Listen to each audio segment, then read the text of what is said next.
ओम श्री गणेशाय नमः। ओम श्री परमात्मने नमः। आप सभी गीता प्रेमी साधकों का ये चैनल में हार्दिक स्वागत है। सभी को जय श्री कृष्ण। हम ये छोटा सा काम कर रहे हैं, एक एक श्लोक का साधक संजीवनी के आधारित विवेचन।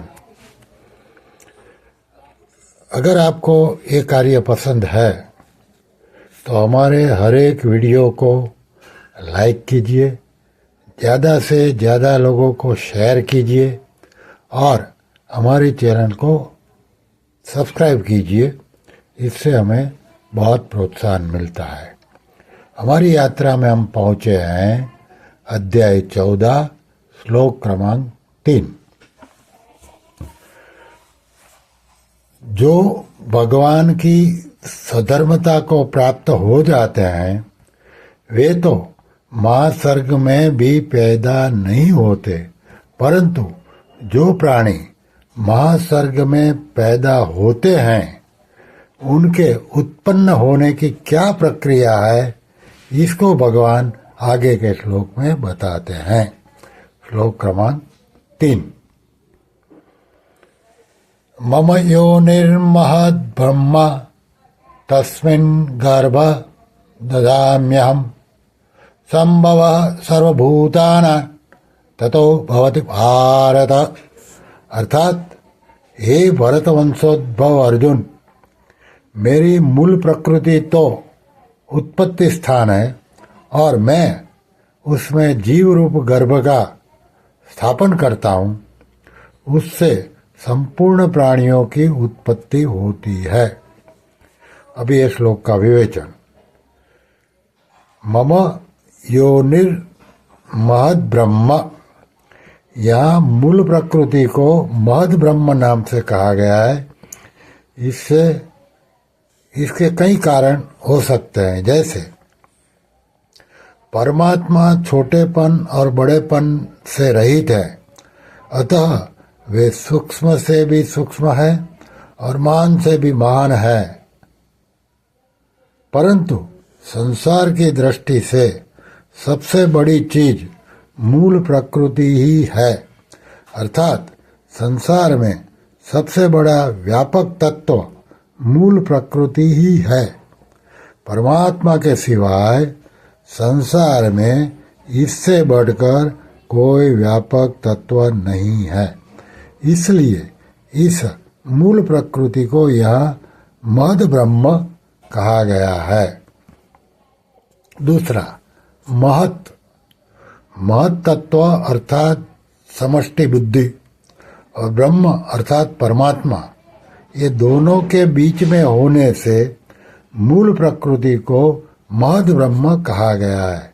तीसरा, पीछे के यानी कि दूसरे श्लोक में सर्गेपि नोपजायन्ते, प्रलय से न व्यथित च, पदों में आए सर्ग और प्रलय शब्दों का अर्थ क्रमशः ब्रह्मा का दिन और ब्रह्मा की रात माना जा सकता है।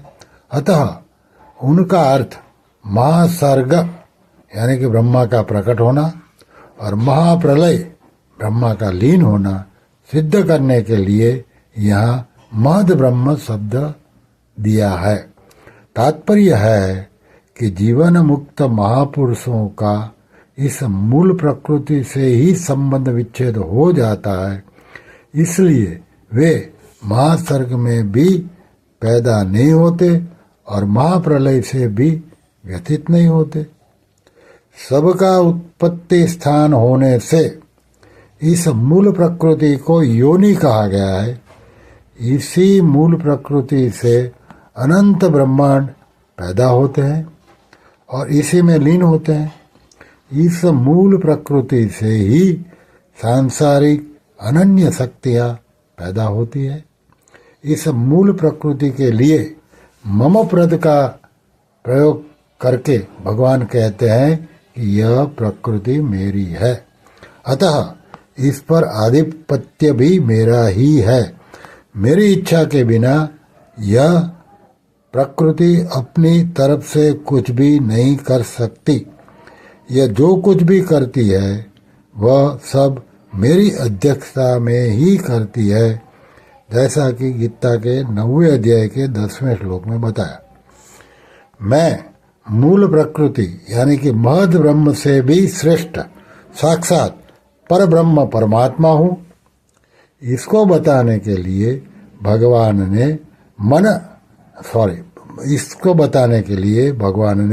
मम महद ब्रह्म पदों का प्रयोग किया है। महद ब्रह्म से भी श्रेष्ठ पर ब्रह्म परमात्मा का अंश होते हुए भी जीव परमात्मा से विमुख होकर प्रकृति के साथ संबंध जोड़ लेता है। इतना ही नहीं, वह प्रकृति के कार्य तीनों गुणों से संबंध जोड़ लेता है और उससे भी नीचे गिरकर गुणों के भी कार्य शरीर आदि से संबंध जोड़ लेता है और बंध जाता है। अतः भगवान मम बृहद ब्रह्म पदों से कहते हैं कि जीव का संबंध वास्तव में मूल प्रकृति से भी श्रेष्ठ परमात्मा के साथ है, जैसा गीता के 15 अध्याय के 7वें श्लोक में कहा, मम एव अंश। इसलिए प्रकृति के साथ संबंध मानकर उसको अपना पतन नहीं करना चाहिए।